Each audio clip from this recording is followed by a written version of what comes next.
Meus irmãos, a paz do Senhor Jesus Cristo, Deus abençoe a sua vida, Deus abençoe a sua casa, Deus abençoe o seu lar. Nós estamos aqui no nosso sétimo encontro. Que bênção, irmãos, que maravilha! O sétimo encontro do segundo trimestre de 2021 da EBD, Escola Bíblica das Assembleias de Deus. Durante esse segundo trimestre de 2021, em todas as Assembleias de Deus, como nós já dissemos em vídeos anteriores, está sendo estudado o tema geral, dons espirituais e ministeriais, servindo a Deus e aos homens com poder extraordinário. Que maravilha! E para esse sétimo encontro nosso, essa aula vai ser ministrada em todas as Assembleias de Deus no dia 16 de maio de 2021. E para esse sétimo encontro nosso, o comentarista trouxe o seguinte tema: o ministério de profeta. Queridos, esse tema, o ministério de profeta, ou profeta, né? Esse tema é um tema muito debatido no campo teológico, é muito debatido em todo o campo teológico. E por que ele é muito debatido no campo teológico? Nós temos algumas dificuldades. Em que sentido? Por quê? Quando nós voltamos para a igreja primitiva, entendemos então que esses ministérios, ou os dons ministeriais, na verdade, são homens-dons dados à igreja primitiva. Então começa por aí. São homens-dons dados à igreja primitiva. Se eles são homens-dons dados à igreja primitiva, surge a primeira questão.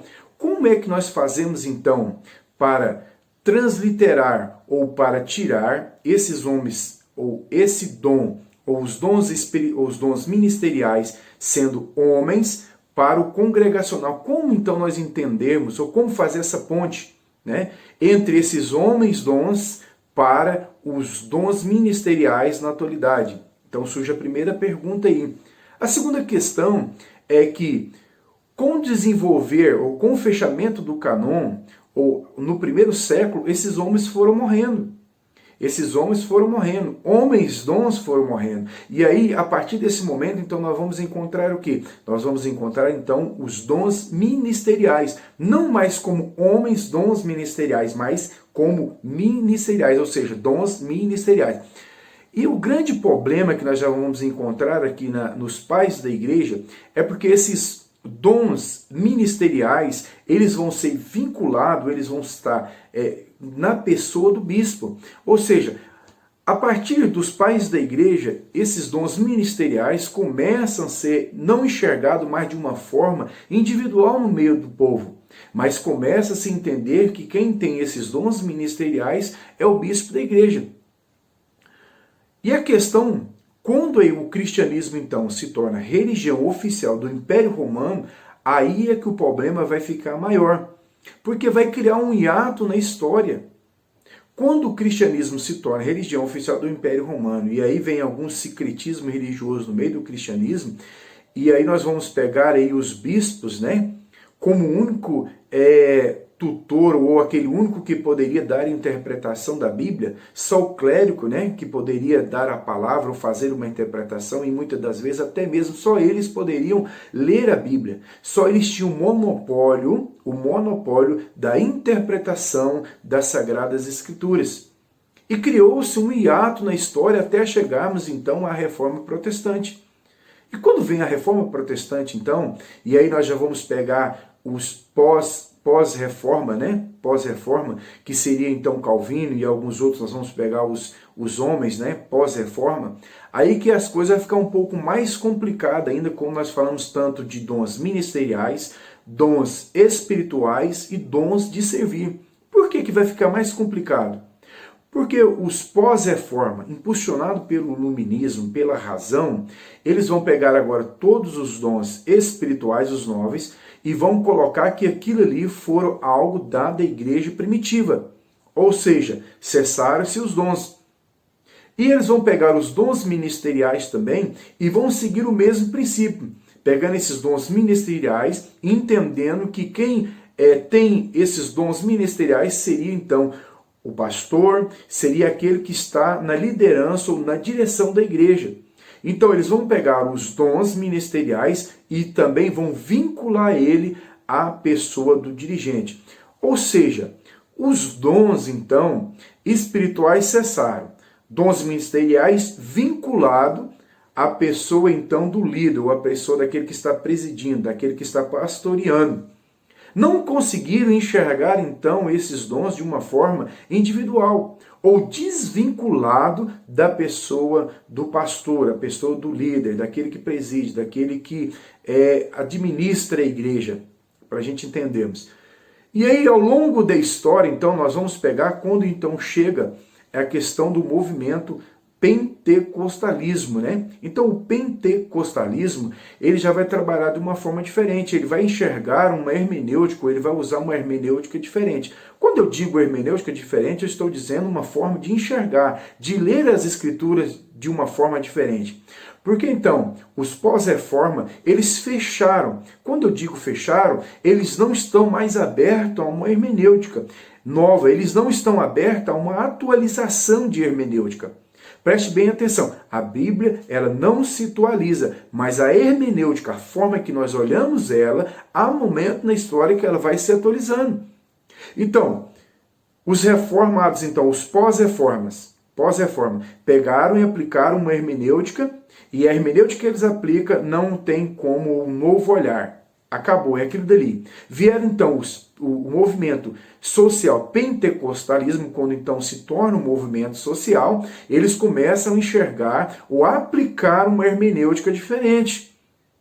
Começa então a acreditar nos dons espirituais, começa então a acreditar nos dons ministeriais de uma forma também um pouco diferente. E também os dons de servir de uma forma diferente. E no decorrer da história nós também vamos ter os neopentecostais. E os neopentecostais também fizeram uma atualização de uma atualização. Atualizaram aquilo que os pentecostais clássicos haviam atualizado. Então nós temos, a princípio, uma hermenêutica ou uma forma de enxergar dos nossos irmãos reformados, ou pós-reforma. Depois nós temos então uma atualização de hermenêutica dos nossos irmãos pentecostais clássicos. E por fim nós temos uma terceira atualização dos nossos irmãos neopentecostais. Então veja bem, irmãos, quando nós falamos então dos dons ministeriais e quando nós falamos também dos dons espirituais e dos dons de servir, nós temos três formas de olhar para os dons. E é no meio dessas três formas de olhar para os dons é que o comentarista, então, ele vem com esta sétima lição para que nós possamos, então, entender tanto, no primeiro tópico, ele vai trabalhar a ideia do ministério profético, ou ministério de profeta no Velho Testamento. No segundo tópico, ele vai trabalhar a ideia do ministério profético no Novo Testamento. E no terceiro tópico, ele vai trabalhar a ideia dos falsos profetas nos tempos atuais. Então, queridos, é no meio desse contexto, no meio dessas três visões, é que eu quero ministrar essa aula de hoje e te convido para nós, então, refletirmos aquilo que o comentarista está trazendo para nós nessa aula de hoje. Queridos, então, nessa sétima aula, ou nesse sétimo encontro nosso, o textual, o comentarista, pegou aqui a primeira carta do apóstolo Paulo aos irmãos em Coríntios, capítulo 12, versículo de número 28, que diz-nos assim: há uns, pois, Deus na igreja, primeiramente apóstolos, em segundo lugar profetas, em terceiro lugar doutores, depois milagres, depois dons de curar, socorros, governos, variedades de língua. A verdade prática que o comentarista trouxe aqui para nós está dizendo o seguinte: o ministério de profeta é fundamental para a igreja nos dias atuais. Então essa é uma reflexão para a gente pensar, que o ministério profético é fundamental para a igreja nos dias atuais. A leitura bíblica em classe, ou a base para que nós possamos falar sobre essa revista, a base bíblica, se encontra na primeira carta do apóstolo Paulo aos irmãos em Coríntios, capítulo 12, do versículo 27 ao 29. E também na carta do apóstolo Paulo aos irmãos em Éfesos, capítulo 4, versículo 11 e versículo de número 13. É muito importante para você, querido amigo, querido irmão, que está me ouvindo nessa aula de hoje, é muito importante a gente acompanharmos, a Escritura, a Palavra do Senhor.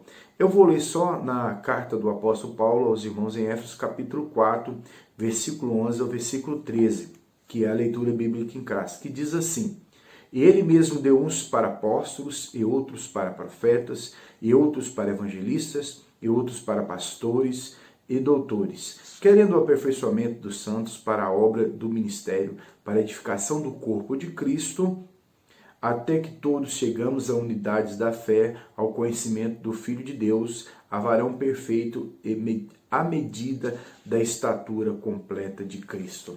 Queridos, já no primeiro tópico, já entrando aqui na revistinha, já no primeiro tópico aqui, nós estamos falando sobre ministério profético, né? Já no primeiro tópico, o comentarista ele vai trazer, então, o ministério profético no Velho Testamento. E quando nós falamos sobre o ministério profético no Velho Testamento, é algo que está bem explícito, bem claro dentro das Escrituras Sagradas. Não há dúvida sobre o que é o ministério profético no Velho Testamento. Mas o comentarista trouxe aqui no primeiro tópico para que possamos entender. E já no primeiro tópico, primeiro subtópico, ele vai trazer o conceito de profeta. O que é então profeta? Qual é o conceito? Então o conceito de profeta seria porta-voz, ou aquele que fala em nome de alguém, ou mediador, aquele que traz a mensagem ou fala no nome de alguém. Então o comentarista trouxe aqui essa definição. Então a definição ou o conceito, né?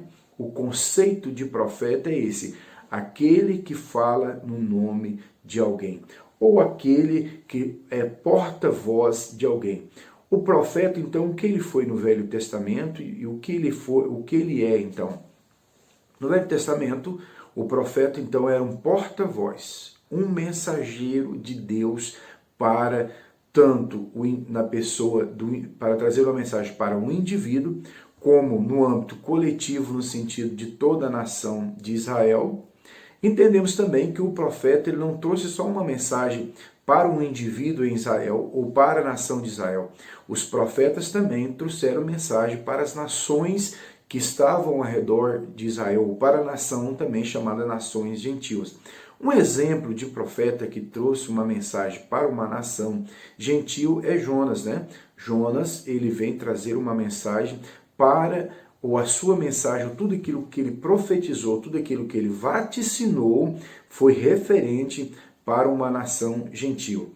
Quando nós falamos então sobre o ofício e o ministério profético no Velho Testamento, o comentarista trouxe aqui para nós o que seria esse ofício.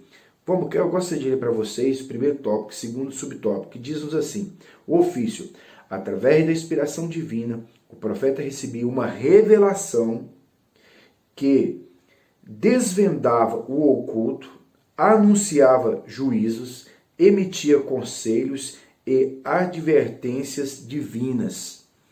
Então esse era o ofício do profeta nesse período. O comentarista ele traz para nós aqui, a partir de Samuel, que o ministério é algo que está bem clássico, né? Está de forma bem clara nas Escrituras. Quando nós pensamos então sobre esse ofício, a partir de então de Samuel, entendemos que os profetas podem ser divididos também em duas classes, né? Nós temos os profetas chamados os profetas pré-clássicos e temos também os profetas chamados profetas clássicos.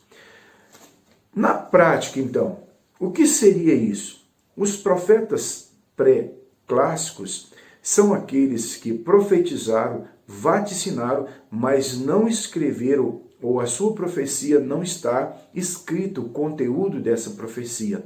Nós conhecemos então a história desses profetas chamados profetas pré-clássicos, porque a sua história está narrada nos livros históricos. 1 Samuel, 2 Samuel, 1 Reis, 2 Reis. Então a história desses profetas chamados profetas pré-clássicos, o que eles profetizaram, nós conhecemos a história deles através então dos livros históricos.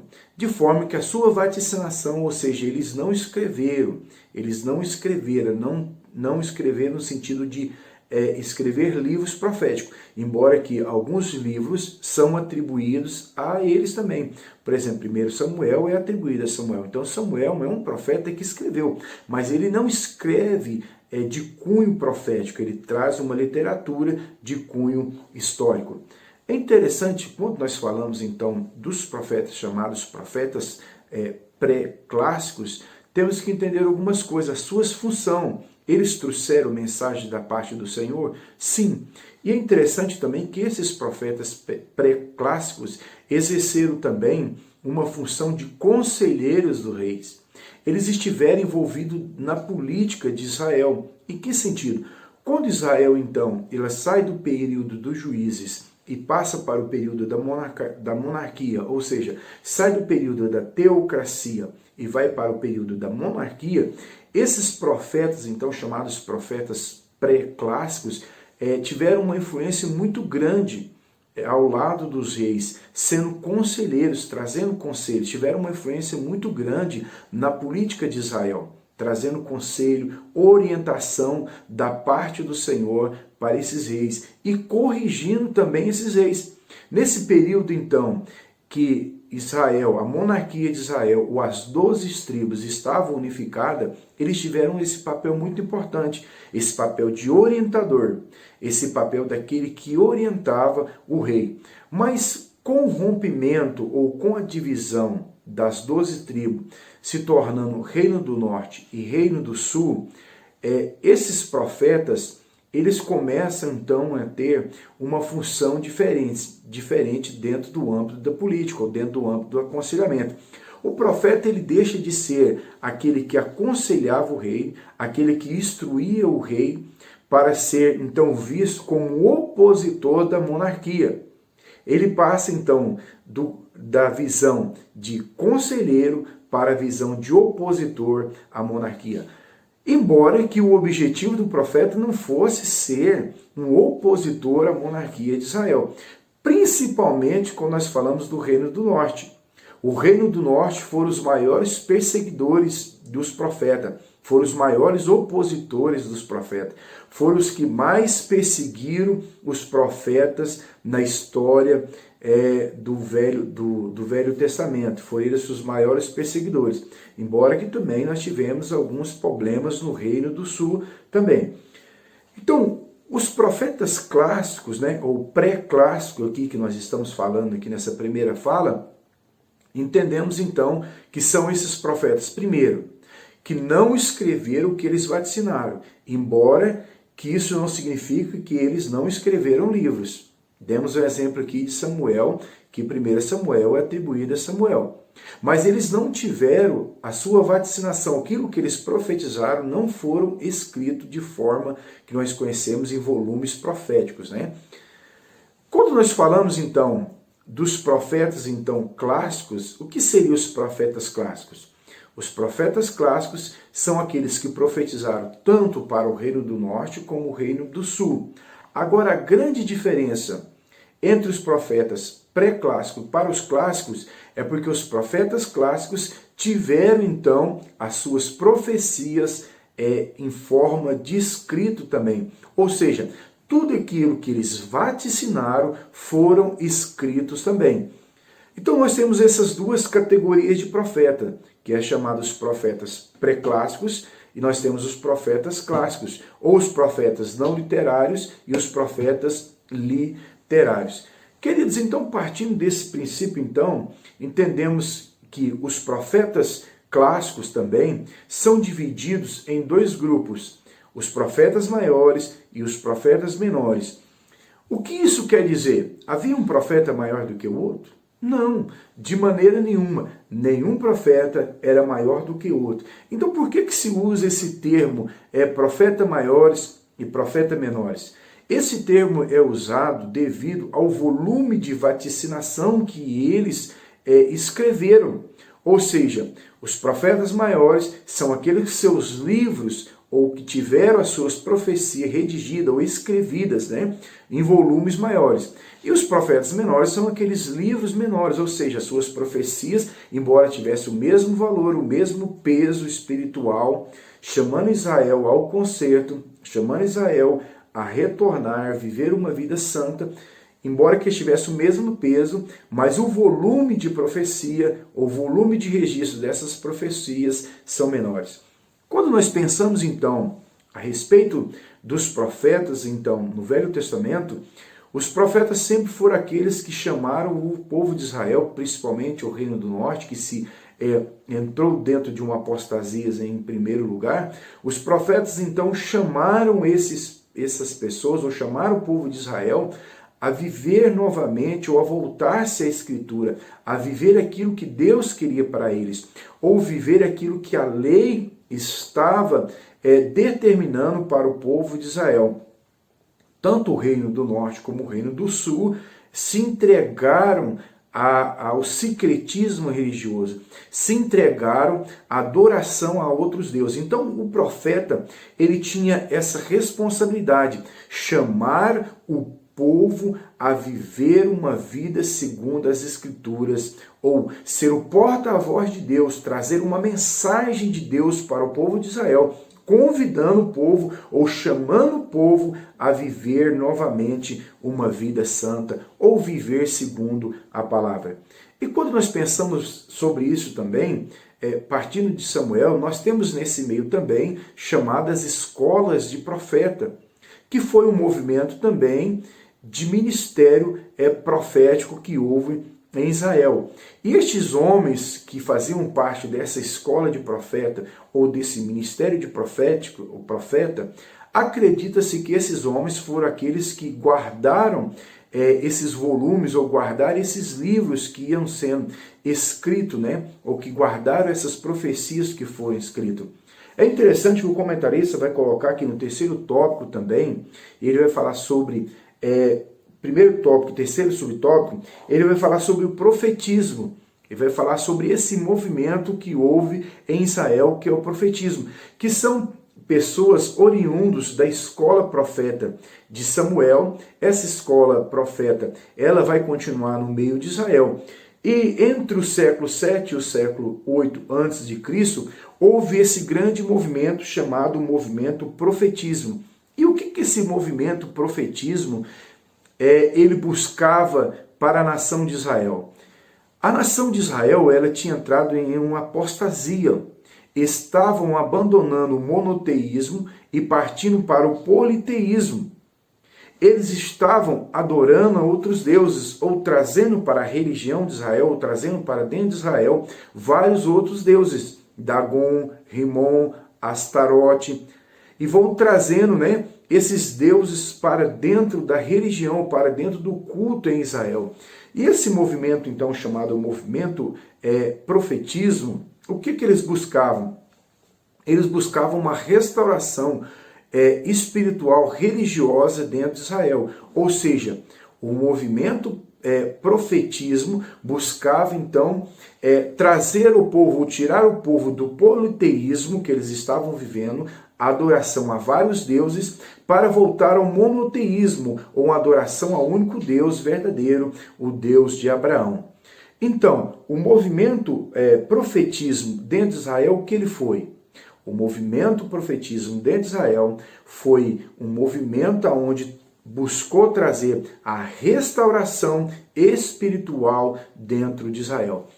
E partindo ainda, falando sobre o ministério profético no Velho Testamento, e aí nós temos os profetas pré-exílio babilônico, pré-exílio assírio, nós temos esses profetas. Nós temos aqueles profetas que exerceram o seu ministério também dentro do cativeiro da Babilônia.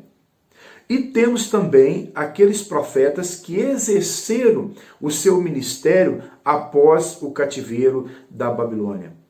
Esses profetas, então, que exerceram tanto o seu ministério pré-cativeiro e no meio do cativeiro e pós-cativeiro, foram profetas também que buscaram a restauração de Israel, para que Israel fosse restaurado. E é interessante, então, para nós finalizarmos aqui a ideia do ministério profético no Velho Testamento, para que fazemos aqui para finalizarmos aqui, temos que entender que o ministério profético, então, no Velho Testamento, eles trouxeram as mensagens da parte de Deus, tanto dando direção para o povo de Israel e também trazendo uma mensagem messiânica.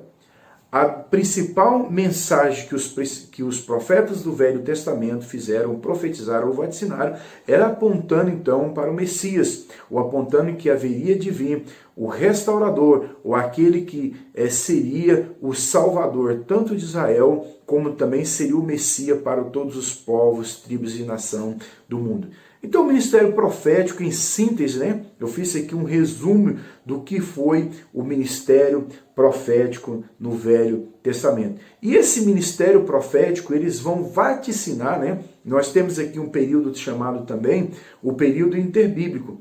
E esse período interbíblico que vai de Malaquias até João, né? Até João Batista, nós vamos entender que esse período é chamado um período do silêncio. Por que período do silêncio?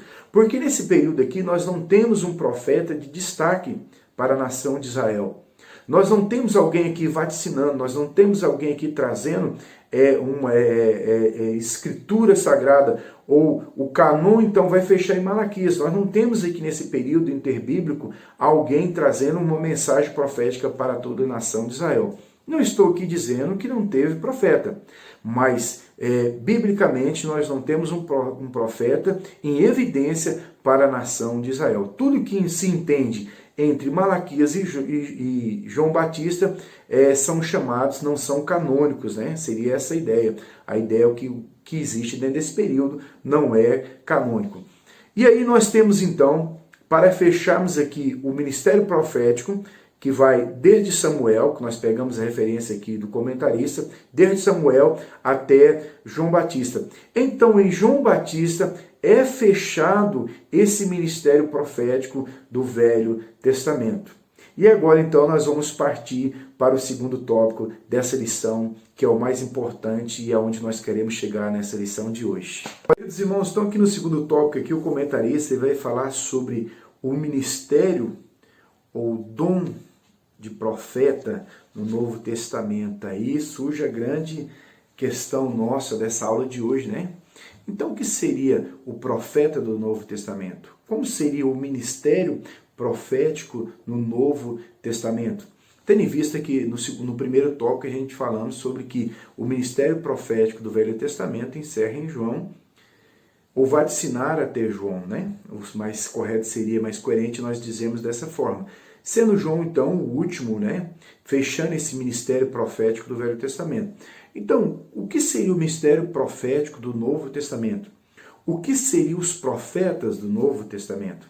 A primeira coisa que nós temos que entender, principalmente quando nós falamos sobre o dom profético, ou dom ministerial profético, temos que entender que no período bíblico, nós falamos lá na introdução do vídeo, no período bíblico, nós estamos falando sobre homens dons, dado à igreja, homens dom, ou homens que exercia o ministério profético, mas homens dom. Então nós temos essa ideia de homens que exercia o ministério profético.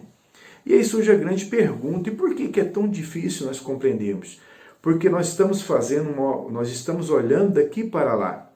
E olhando do século XXI para o primeiro século, nós aqui, principalmente na teologia, dentro do Brasil, a nossa teologia aqui, dentro do Brasil, nós temos pelo menos 3 olhares que nós falamos no começo do vídeo, né? Nós temos o olhar dos nossos irmãos pós-reformas, nós temos o olhar dos nossos irmãos pentecostal clássico, e nós temos o olhar dos nossos irmãos neopentecostais, cada um olhando para a Escritura de uma forma. Então, queridos, partindo desse princípio, então surge a pergunta: qual é o ofício do profeta no Novo Testamento? Aqui no segundo tópico e segundo subtópico, o comentarista ele vai falar para nós o seguinte, gostaria de ler. Ele diz o seguinte: seu ministério no Novo Testamento não consiste em predizer o futuro. Opa! O ministério de profeta no Novo Testamento, ou o profeta do Novo Testamento, a sua função, o seu ofício não é predizer o futuro. Olha só o que o comentarista coloca. Em segundo lugar, não é adivinhar o presente ou ficar fora de si em êxtase. Ou seja, o ministério profético no Novo Testamento, ou aqueles homens dons que foram dados à igreja primitiva, não tinha como objetivo predizer o futuro, não tinha como objetivo adivinhar o presente, não tinha como objetivo adivinhar o que ia acontecer amanhã. Não é esse o objetivo do ministério profético, não é essa a função do ministério profético no Novo Testamento. Se não é essa a função do ministério profético do Novo Testamento, então como entender o que esse ministério profético, como era esse ministério profético, então, no Novo Testamento? A primeira coisa que nós precisamos de entender é que tem duas coisas que se andam muito junto no Novo Testamento. E o que é? Nós temos o dom de profecia e nós temos, então, o dom ministerial de profeta, ou profeta do Novo Testamento. Então são duas coisas parecidas. Mas quando nós vamos para Atos dos Apóstolos, eu gostaria de ler para os irmãos Atos dos Apóstolos, capítulo de número 21, e você que tem sua Bíblia aí, você pode me acompanhar, capítulo 21, e versículo de número 8 a seguir, que diz-nos assim: no dia seguinte partimos e chegamos à cidade de Cesareia. Ali fomos para a casa do evangelista Filipos e ficamos com ele. Filipe era um dos 7 homens que havia sido escolhido em Jerusalém. Ele tinha 4 filhas solteiras que profetizavam. Alguns dias depois da nossa chegada, um profeta chamado Ágapo veio da região da Judéia. Então, queridos, quando Paulo está descendo na sua terceira viagem missionária, indo para Jerusalém, ele passa em Cesareia, na casa de Filipe. E o texto diz que Filipe ele tinha 4 moças donzelas, 4 filhas solteiras, e elas eram profetisas, ou elas profetizavam. Entende-se aqui que as filhas de Filipe eram mulheres que tinham o dom de profetizar. E aí vai dizer que também chegou um homem por nome de Ágapo, da região da Judéia. E este homem era profeta. Entende-se então que as filhas de Filipe eram mulheres usadas no dom de profecia. Enquanto então Ágapo era profeta. Mas aí a partir de Ágapo nós começamos a entender então que havia um ministério profético da nova aliança. O ministério profético da velha aliança encerrou então em João Batista. Mas entendemos então que há o ministério profético da nova aliança. Só que existe uma diferença bem grande do ministério profético da velha aliança para a nova aliança. E partindo então de Ágapo, e surge essa pergunta, o que esses profetas então faziam? Qual era a sua função real? Pegando Ágapo como referência aqui, entendemos então que Ágapo, em 2 passagens bíblicas, ele vai aparecer. A primeira, ele vai profetizar ou vaticinar, ou prever a fome que vai acontecer num período. E essa segunda aparição de Ágapo, então, aqui no texto, vai dizer que ele profetiza o que havia de acontecer com Paulo ao descer a Jerusalém. E a mensagem dele era uma mensagem tão fiel, tão verdadeira, tão confortadora, uma mensagem de exortação, uma mensagem de conforto, uma mensagem de esperança. Era uma mensagem que produziu um efeito tão grande na igreja, ou naquela comunidade, naqueles irmãos ali, e era uma mensagem de peso que as pessoas acreditaram, porque quando ele profetizou, era algo tão da parte de Deus que os irmãos entenderam que realmente Paulo estava em perigo, e insistiram para ele ficar, porém Paulo insiste em descer para Jerusalém. Terminando aqui o raciocínio, se nós fôssemos pegar por Ágapo, poderíamos entender então que o ministério profético no Novo Testamento é vaticinar, ou prever o que vai acontecer tanto para uma região, para pessoas, como no âmbito coletivo, que é o caso da fome, ou no âmbito individual, que é no caso de Paulo. Mas eu quero dizer para os irmãos que o ministério profético no Novo Testamento, ele não tem essa finalidade, é como o comentarista colocou aqui. O ministério profético no Novo Testamento não tem a finalidade de ficar dando previsões futuras ou adivinhações futuras. O ministério profético, então, nós temos que caminhar um pouco mais nas Escrituras Sagradas. E caminhando um pouco mais nas Escrituras Sagradas, eu gostaria de ler com os irmãos aqui, para a gente entendermos mais um pouquinho, em Atos dos Apóstolos, capítulo de número 16, não, capítulo de número 15, tá? Atos dos Apóstolos, capítulo de número 15 e versículo de número 30, que vai dar continuidade a esse ministério do profeta no Novo Testamento. Então, qual era a função real do profeta no Novo Testamento? Atos dos Apóstolos, nós vamos pegar então o capítulo 15, versículo 30, vai nos dizer que Paulo ele desce, então Paulo e Barnabé desce para Jerusalém para o primeiro concílio da igreja primitiva. Então, após o primeiro concílio da igreja primitiva, houve então uma decisão entre os apóstolos a respeito dos gentios. E essa decisão que foi tomada ali, ela foi escrita em uma epístola, em uma carta endereçada para os irmãos em Antioquia. E quando essa carta então é endereçada, achou-se por bem, o colégio apostólico achou por bem mandar junto com Paulo e Barnabé, mandar também 2 homens junto com eles, Judas e Silas. E o texto vai dizer que esses 2 homens também eram profeta. E quando eles chegaram então à igreja, levando aquela carta, levando aquela epístola àqueles irmãos, eles leram aquela epístola, e ao ler aquela epístola, falando sobre, trazendo doutrinas bíblicas, veja bem, a epístola que eles lêem naquela igreja estavam trazendo doutrinas, fundamentos éticos e morais para a igreja primitiva. E quando então eles terminam de ler essa carta, a igreja se alegra. E no capítulo 15, versículo 32, vai nos dizer que Judas e Silas, que eram também profetas, consolaram os irmãos com muito conselhos e fortaleceram. Veja bem, Judas e Silas consolaram a igreja com o quê? Com conselhos e fortaleceram os irmãos. O ministério profético no Novo Testamento, ele tem um cunho doutrinário. O ministério profético no Novo Testamento, ele tem um cunho de trazer doutrinas éticas e morais para a igreja primitiva. O ministério profético no Novo Testamento, ele se enquadra junto com o ministério de mestre. Em que sentido? Porque eles interpretavam tanto o Velho Testamento, aplicando isso na igreja primitiva.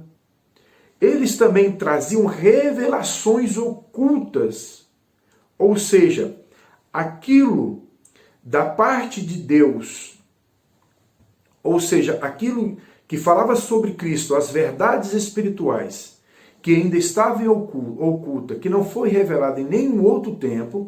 Agora esses profetas do Novo Testamento, eles traziam essas verdades a respeito de Cristo, a respeito da obra de Cristo, ou através do sacrifício de Cristo, o que seria, o que ia acontecer com a igreja primitiva. Então, partindo desse princípio, os profetas da Nova Aliança não tinham como objetivo ficar vaticinando de igreja em igreja, mas o objetivo que era trazer instruções, trazer revelações da Nova Aliança.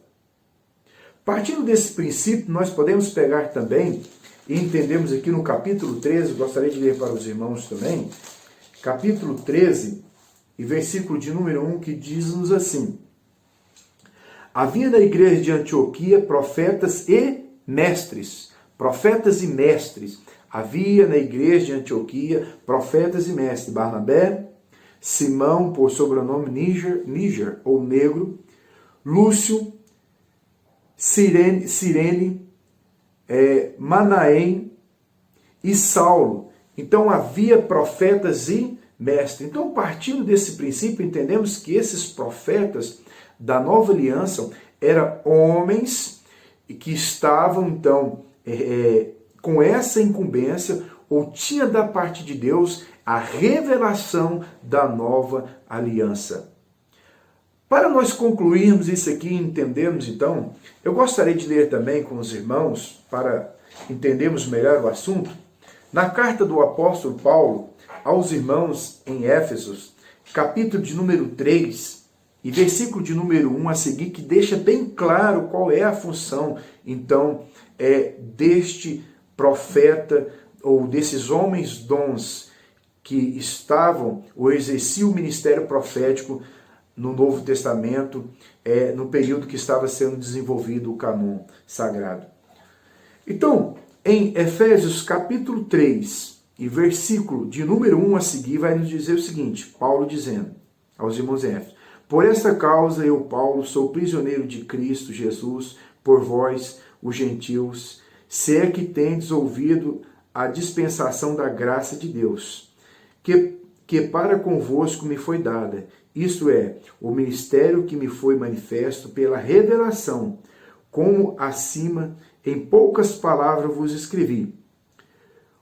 Quando lerdes o que escrevi, podereis perceber a minha compreensão do ministério de Cristo, o qual em outra geração, agora veja bem, o qual em outra geração não foi manifesto aos filhos dos homens. Ou seja, Paulo está falando sobre esses mistérios.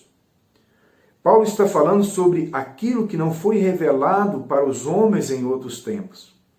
Mas com essa nova aliança, com o advento de Cristo, com a nova aliança, quem tinha a responsabilidade de revelar, então, quem tinha a responsabilidade, ou foi o Espírito Santo capacitou quem para trazer, então, esse novo entendimento dessa nova aliança?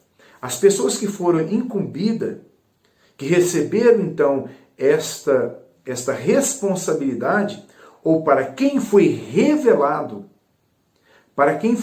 quem foram os porta-vozes dessa nova aliança, que colocaram os alicerces e que nós hoje estamos trabalhando, estamos edificando em cima desse alicerce, aí Paulo vai dizer então, olha, no capítulo 4, no capítulo 5, o qual em outra geração não foi manifesta aos filhos dos homens, como agora foi revelada pelo Espírito aos seus santos apóstolos e profetas. E ele vai continuar dizendo no versículo 6, o mistério é que os gentios são co-herdeiros e membros do mesmo corpo e co-participantes da promessa de Cristo Jesus pelo Evangelho. Então veja bem, irmãos, o ministério profético no Novo Testamento, Paulo vai deixar bem claro qual é esse ministério, ou a função do profeta do Novo Testamento. A função do profeta do Novo Testamento era trazer as verdades ocultas a respeito de Cristo, a respeito dos gentios, a respeito da igreja, que em outros tempos não foram revelados a homens nenhum, mas que naquele período bíblico desses homens dons está sendo revelado então. Então os profetas, tanto os profetas como os apóstolos, inclusive Paulo é profeta e apóstolo. Aí nós entendemos que Paulo é profeta e apóstolo dentro desse sentido também. Então a responsabilidade ou a tarefa dos profetas da nova aliança, o profeta neotestamentário, aquele profeta que viveu naquele período, a responsabilidade dele, junto com os apóstolos, eram trazer então as verdades ocultas que não foram reveladas em nenhum tempo a respeito da igreja e a respeito dos gentios. Inclusive, Paulo dá um exemplo do que eles ensinavam. Eles ensinavam a respeito de Cristo. Então, o ministério profético do Novo Testamento era transmitir as verdades ocultas, ou trazer à luz essas verdades de Deus, era edificar a igreja. Ou seja, os profetas do Novo Testamento, ou os profetas neotestamentários, tinham como responsabilidade trazer as doutrinas bíblicas, éticas e morais para a igreja. E com o fechamento do cânon do Novo Testamento, finda-se então essa primeira parte, esses homens dons, que nós encontramos então, aqui a princípio tiveram essa responsabilidade, a responsabilidade de trazer então as doutrinas fundamentais, que nós encontramos no cânon. E quando o cânon então ele fecha, junto com ele então esse ministério profético fecha junto também. O que nós vamos encontrar a partir daí então, e aí já contextualizando, trazendo então, fazendo essa ponte do período bíblico para o período congregacional que nós estamos vivendo hoje, então no período bíblico eles trouxeram as doutrinas fundamentais e fecharam essas doutrinas fundamentais. Trazendo para os dias atuais, então, ou trazendo para o pós, ou trazendo então, saindo dos homens dons para o ministério profético, para o profeta dos dias atuais. O profeta dos dias atuais, então, pensando sobre isso, quando nós vamos, então, na declaração de fé da CGADB, ou quando nós vamos nos estatutos da nossa igreja, nós não temos uma confissão de fé a respeito disso. Nós não temos uma confissão de fé escrita a respeito do assunto. Mas o que que nós entendemos? Nós entendemos, então, que o profeta dos dias atuais, ele é aquele que pega a palavra de Deus para pregar. Então, quem tem o dom ou o ministério profético nos dias atuais, ele vai usar o quê? Ele vai usar o cânon sagrado, que já foi fechado. Quem tem esse dom hoje, ou quem Deus usa nesse dom hoje, é usado então para quê? Para transmitir a palavra de Deus, para exortar, para consolar e edificar a igreja, trazendo nova revelação? Não, porque as revelações fecharam com o cânon do Novo Testamento, fechou-se na igreja primitiva. Mas quem tem esse dom hoje, ele não traz uma revelação nova. Pelo contrário, ele usa a Bíblia Sagrada. A Bíblia Sagrada está contida toda a revelação que nós temos. Então hoje quem tem o ministério profético, e por que o ministério profético é tão importante no nosso meio? Ele é tão importante porque nós, usando a Bíblia Sagrada, nós vamos então edificar a igreja, exortar a igreja e consolar a igreja através das Escrituras Sagradas. Para nós fecharmos aqui então, no período do Novo Testamento nós temos homens dons que foram usados para trazer as doutrinas fundamentais e éticas. Nos dias atuais, nós temos pessoas que são ainda usadas pelo dom ou pelo ministério profético, e essas pessoas que são usadas pelo ministério profético, eles usam o cânon sagrado para exortar, consolar e edificar. O ministério profético hoje ele não tem mais uma revelação nova, ele não tem doutrinas novas. É por isso que no terceiro tópico, para nós findarmos aqui a lição de hoje, que já está muito grande o vídeo, no terceiro tópico o comentarista vai falar sobre isso, os profetas falsos. E por que nós temos tantos profetas falsos no nosso meio nos dias atuais? É justamente porque eles abandonaram o cânon, abandonaram a Escritura e começam então a pregar, a profetizar segundo as suas experiências. É por isso que nós temos tantos profetas falsos nos dias atuais. E já tinham também profetas falsos no período dos apóstolos. No período da igreja primitiva, no período dos pais da igreja, sempre houve profetas falsos na história do cristianismo. E nos tempos atuais não é diferente.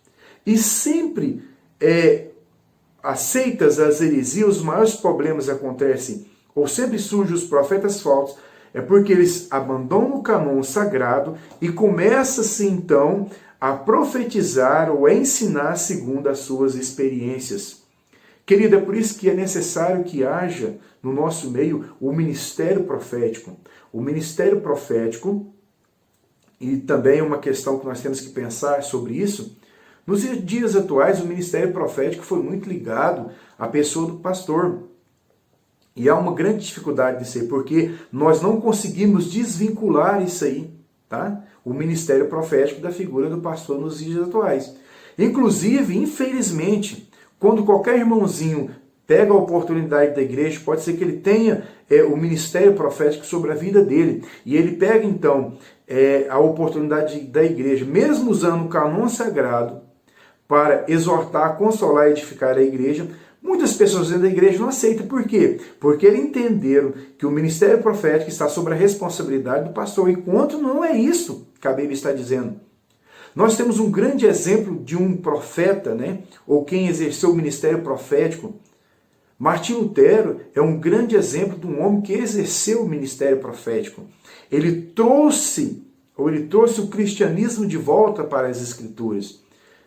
não trouxe uma nova doutrina, mas ele aplica a doutrina já conhecida, ou ele vai usar a doutrina fundamental que os homens dons, ou aqueles profetas que eram homens dons, trouxeram para nós. Então Martinho Lutero é um grande exemplo de profeta que houve na história do cristianismo. Um homem que usou as escrituras sagradas, que exerceu o ministério profético, chamando a igreja à exortação, à consolação, à edificação, trouxe a igreja novamente de volta às escrituras sagradas.